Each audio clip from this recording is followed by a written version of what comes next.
The church bells rang loudly that Saturday morning, but Sarah's heart rang even louder as she stood in the back of the wedding hall, clutching the arm of a man she barely knew. Her palms were sweaty, her breath quick and shallow. She checked her watch, 11:58 a.m. In just 2 minutes, her stepsister Megan would walk down the aisle to marry Tom, the man who had once been Sarah's husband. The guests were already seated, whispering excitedly about the bride. No one had noticed Sarah yet, or the handsome stranger beside her. That was about to change. "Are you sure about this?" whispered David, the man whose arm she held. Sarah nodded, her eyes fixed on the front of the church where Tom stood nervously adjusting his tie. "I've never been more sure of anything in my life." The music started. The moment of truth had arrived. Sarah and Tom had once been the perfect couple. Everyone said so. They met in college, when Sarah was studying to become a teacher and Tom was working toward his business degree. Their first date was at a small coffee shop near campus. Sarah spilled her hot chocolate all over the table, and Tom used his napkin to help clean it up. They laughed so hard that the coffee shop owner came over to see what was happening. From that moment on, we were inseparable. Sarah would tell people when they asked how she and Tom met. They dated for 2 years before Tom proposed during a weekend trip to the beach. Sarah said yes right away, and they were married 6 months later. Their wedding was small but beautiful, with just close friends and family. Sarah's mom cried during the ceremony, and Tom's dad gave a touching speech at the reception. "I've never seen my son so happy," he said, raising his glass. "To Sarah and Tom, may your love last forever." For 8 years, it seemed like it would. They bought a little house with a yard for the dog they adopted. They had game nights with friends on Fridays and lazy Sundays where they would stay in bed until noon, reading books and talking about their dreams. "I want to travel the world with you," Tom would say, tracing patterns on Sarah's arm. "And I want to grow old with you," Sarah would reply, snuggling closer. Their friends called them the forever couple. No one, especially not Sarah, ever thought they would fall apart. The trouble seeped into their marriage like a slow leak, subtle and insidious. At first, Sarah dismissed the signs.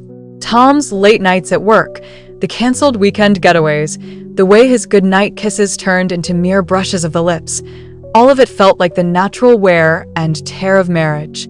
After all, they'd been together for nearly a decade. Life, stress, and routine could dull the spark, couldn't it? But then came the silence. The chasm that stretched between them as they sat on opposite ends of the couch, the glow of the television flickering on their faces. Sarah's attempts to bridge the distance felt like grasping at smoke.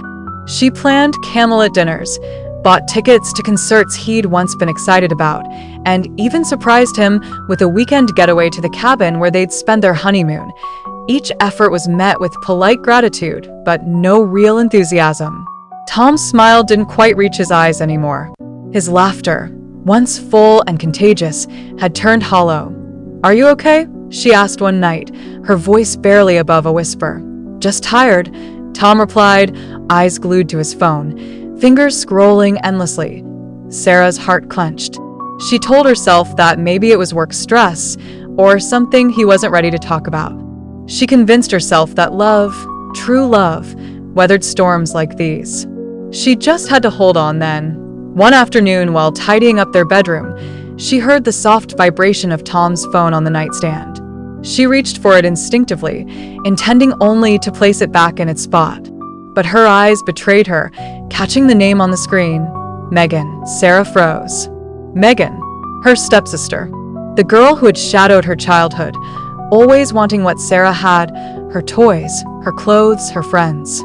As adults, they maintained a fragile truce, seeing each other only at family gatherings, exchanging pleasantries and forced smiles. Her heart thudded against her ribcage as her gaze drifted to the message preview that glowed on the screen. "Can't wait to see you tonight." Same place as last time. Sarah's breath hitched. The room around her seemed to tilt and blur. She placed the phone back on the nightstand as if it burned her fingers. Her mind scrambled for an innocent explanation. Maybe it was a misunderstanding. Maybe Tom was helping Megan with something. Maybe, but deep down, she knew a cold wave of betrayal washed over her, leaving her trembling and hollow. The memories of stolen glances, unexplained absences, and Tom's newfound disinterest in her all clicked into place like pieces of a cruel puzzle. Sarah sank onto the edge of the bed, tears pooling in her eyes. The weight of the truth pressed down on her chest, suffocating her. How could he? And with her? Outside the window, the sun cast long, golden streaks across the sky, mocking her with its warmth and beauty. In that moment, the world moved on as if nothing had changed, while Sarah's own world crumbled quietly, piece by piece. That Friday, Sarah told Tom she was going to visit her friend Jenny. Instead, she parked her car across the street from his office building and waited, her pulse racing with dread. The minutes stretched into eternity until Tom finally emerged, his expression unreadable as he walked to his car. Sarah followed at a careful distance, her hands trembling on the steering wheel. He drove across town to a quaint, dimly lit restaurant tucked away from the bustling streets. Sarah parked a few spaces behind him and watched as he stepped inside. Her stomach twisted into knots, her breath coming in shallow gasps. Through the large front window, she saw Tom choose a secluded table. Minutes later, Megan walked in, radiating confidence in a red dress that Sarah had never seen before. It hugged her figure perfectly, her hair styled effortlessly, her smile radiant. Sarah's heart plummeted as Tom stood to greet her, placing his hands on Megan's waist and kissing her on the lips. It wasn't a fleeting, friendly peck. It lingered, intimate and deliberate. Sarah's breath hitched.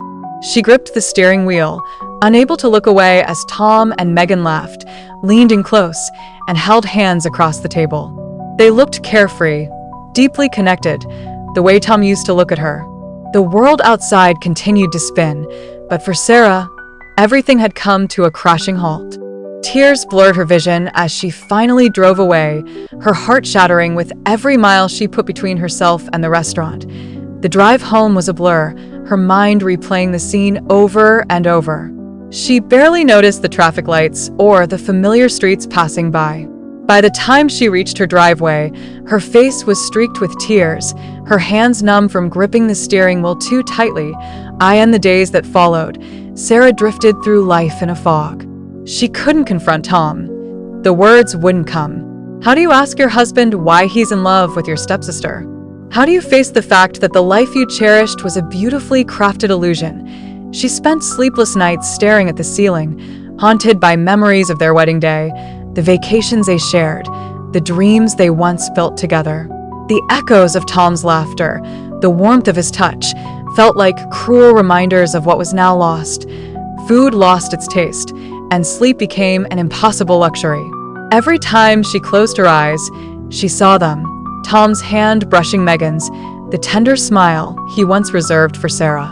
Friends reached out, sensing her distress, but she couldn't bear the humiliation of admitting the betrayal. She isolated herself, letting the walls of her once happy home close in around her. Her mother, Linda, noticed her absence from Sunday dinner and called, her voice laced with concern. "You didn't come to dinner. Is everything okay?" Linda asked. "The dam broke." Sarah's sobs spilled out as she recounted the late nights, the text messages, and the heartbreaking scene at the restaurant. Linda listened in stunned silence, her heart breaking for her daughter. "Oh, honey," she said softly when Sarah finished. "I'm so sorry. What are you going to do?" "I don't know," Sarah admitted, her voice trembling. "I love him, Mom. I don't want to lose him. But can you trust him again?" Linda asked gently. Sarah had no answer. The love that once felt so certain now lay in ruins, and the path forward was cloaked in darkness. That night, Sarah sat on the edge of the bed she once shared with Tom, running her fingers over the fabric of his pillow. The scent of him still lingered, but it felt foreign now, like a ghost of a love that had slipped through her fingers. She wondered if Tom had ever truly loved her, or if Megan had always been lurking in the shadows, waiting for her moment. The betrayal wasn't just in the kiss. It was in every lie, every distant glance, every excuse that Sarah had been too blind to question. Sleep evaded her again, but this time, Sarah didn't fight it. She allowed herself to feel the pain, to drown in it. Only by facing the depths of her heartbreak could she ever hope to climb out of it. The next day, Sarah decided to confront Tom. She spent the morning pacing the living room, rehearsing her words, imagining every possible response he might give. She told herself she would remain calm and dignified, but her heart pounded with fear and anger. By the time Tom walked through the door that evening, Sarah's resolve was hanging by a thread. She opened her mouth to speak, but her eyes landed on the faint smudge of lipstick on his collar, a deep red, the exact shade of Megan's dress. Her breath caught in her throat, and the careful script she had prepared unraveled. "How long have you been seeing Megan?" she demanded, her voice trembling with a mix of rage and heartbreak. Tom froze in the doorway, his face draining of color. What? What are you talking about? Don't lie to me, Tom." Sarah's voice cracked as she stepped closer. "I saw you with her at Antonio's restaurant. I saw the text messages. Just tell me the truth. How long?" Tom's shoulders sagged, and he sank onto the couch as if the weight of his betrayal had finally crushed him. 6 months, he murmured. Sarah felt as though the floor had been ripped out from under her. 6 months. Half a year of deception. Half a year of wondering what she'd done wrong, of doubting her worth, while Tom had been slipping away into Megan's arms. "Why?" she whispered, tears pooling in her eyes. "Why her?" Tom lifted his gaze to meet hers, his eyes glistening with regret. "I didn't mean for it to happen. We ran into each other at a work event. We started talking and one thing led to another." Sarah let out a bitter laugh, her voice shaking with disbelief. "One thing led to another? She's my stepsister, Tom. The woman who's been competing with me since we were kids. And you're my husband." "I know," Tom said, his voice breaking. "I'm sorry." "I never wanted to hurt you, but the damage had already been done." The trust they had built over the years lay shattered at their feet, and Sarah knew in that moment that there was no going back. She turned away from him, the tears flowing freely now. "I loved you, Tom. I gave you everything, and you threw it all away for her." Tom reached out as if to comfort her, but Sarah stepped back, her heart aching too deeply to allow his touch. "I need you to leave," she said softly. "I can't do this anymore." Tom hesitated for a moment, but the look in Sarah's eyes told him there was nothing left to fight for. He gathered his things in silence and walked toward the door. Just before stepping out, he glanced back at her. "I'm sorry," he said again, but the words felt hollow. As the door closed behind him, Sarah crumbled onto the couch, sobbing into her hands. The man she had built a life with was gone, and in his place was the unbearable weight of betrayal and heartbreak. The divorce was a slow, agonizing process that drained Sarah of the little strength she had left. She moved out of the house that once held memories of love and laughter and into a modest apartment on the other side of town. The space was smaller, quieter, but it offered her a sanctuary from the ghosts of her past. She took the dog, a few pieces of furniture, and photo albums filled with memories she couldn't yet bear to part with. Tom didn't contest any of it, almost as if he knew he owed her that much. Sarah's friends became her lifeline, showing up with home-cooked meals and endless support. They dragged her out for coffee dates and long walks in the park, doing their best to fill the void that Tom had left. Her mother, Linda, called her every day without fail. "You're going to get through this," Linda would say gently. "You're stronger than you know, Sarah." But Sarah didn't feel strong. She felt shattered, betrayed, and consumed with a rage that burned deeper than she thought possible. It wasn't just Tom's betrayal that haunted her, it was Megan's. Her stepsister, who had always envied what Sarah had now taken the one thing that mattered most. Sarah avoided family gatherings, dreading the thought of seeing Megan's smug face. Through her mother, she heard that Tom and Megan had gone public with their relationship, no longer bothering to hide their affair. The news only twisted the knife deeper.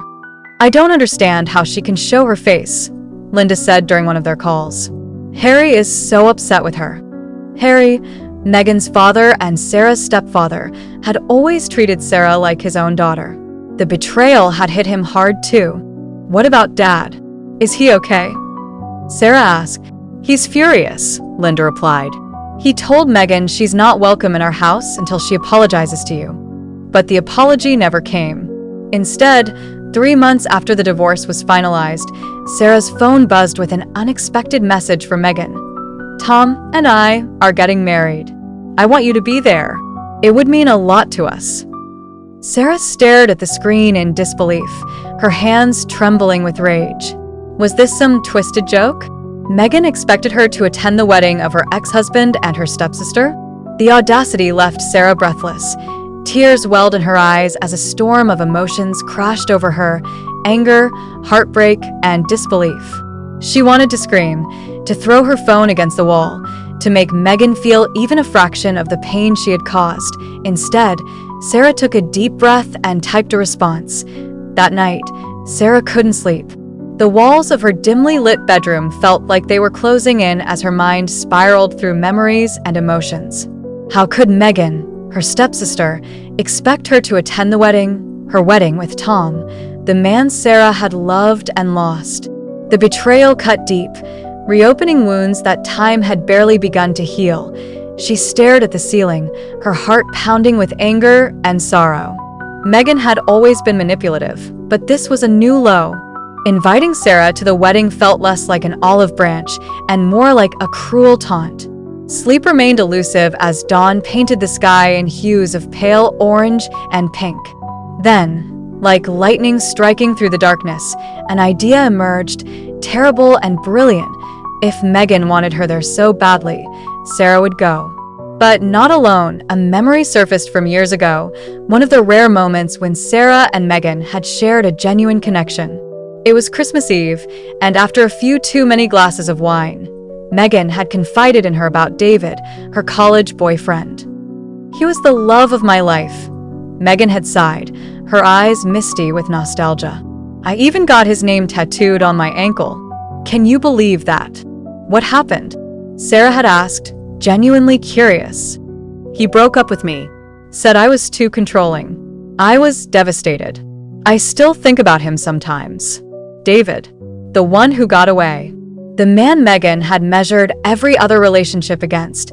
With a trembling hand, Sarah reached for her phone and opened Facebook. She typed David Mitchell into the search bar. The results were endless, but she recalled Megan mentioning he was studying to become a doctor. She narrowed her search and found him, a successful cardiologist, living in the same city. Her pulse quickened as she sent a friend request. To her surprise, David accepted within minutes. Summoning her courage, she sent a message.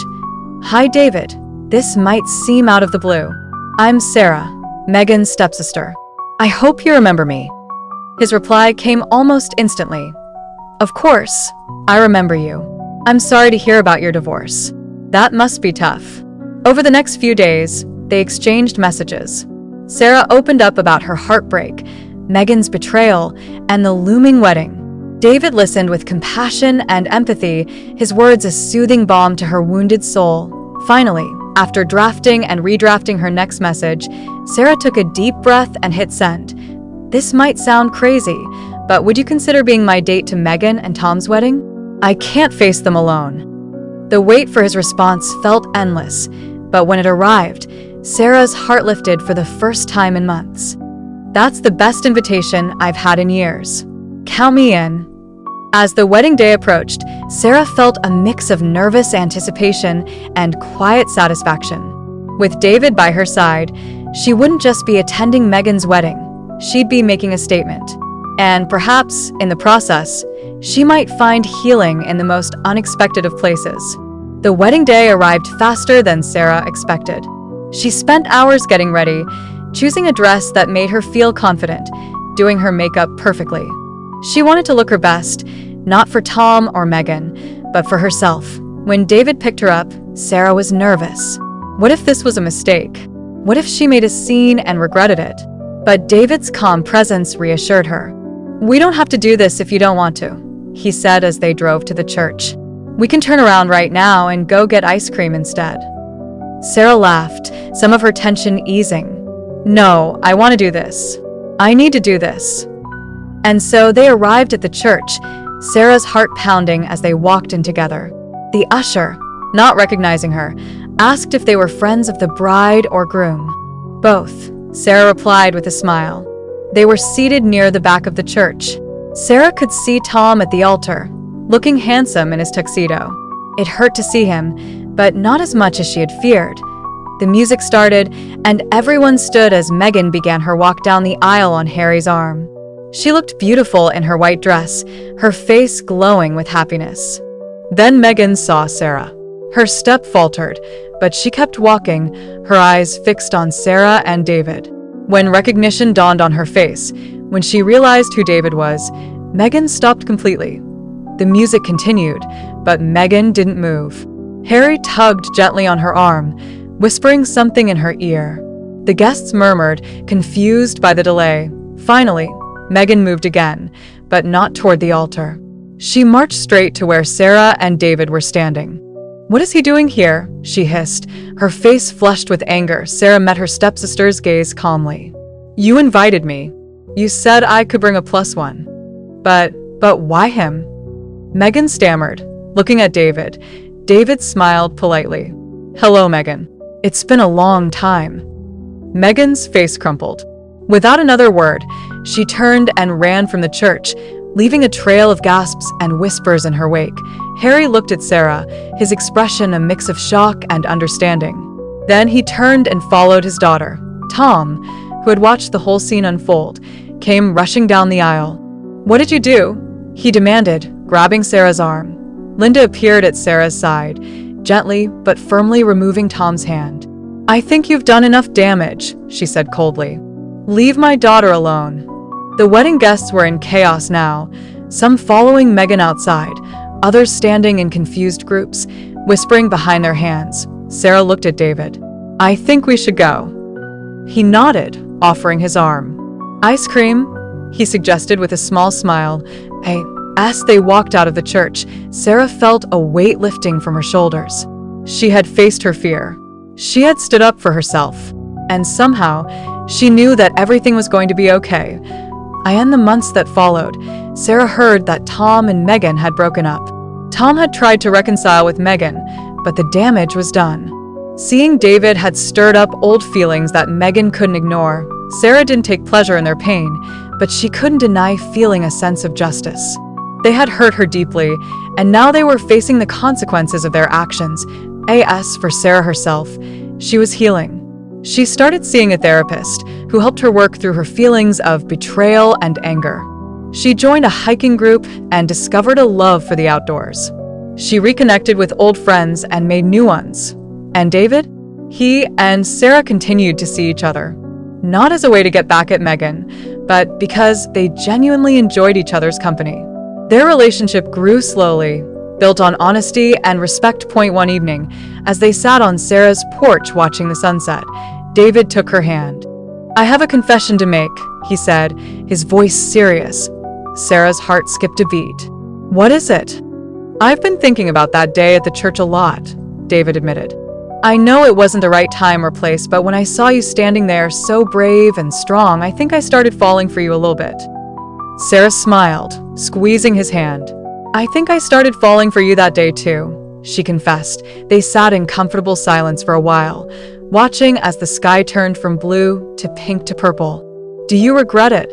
David asked eventually. "Crashing the wedding?" Sarah thought about it. "No," she said finally. "I don't regret it. It wasn't about revenge, not really. It was about standing up for myself, about not letting them erase me from my own life." David nodded, understanding. "For what it's worth, I think you're one of the strongest people I've ever met." Sarah leaned her head on his shoulder, feeling truly happy for the first time in a long time. The road ahead wasn't clear yet, but she knew she was on the right path. And for now, that was enough.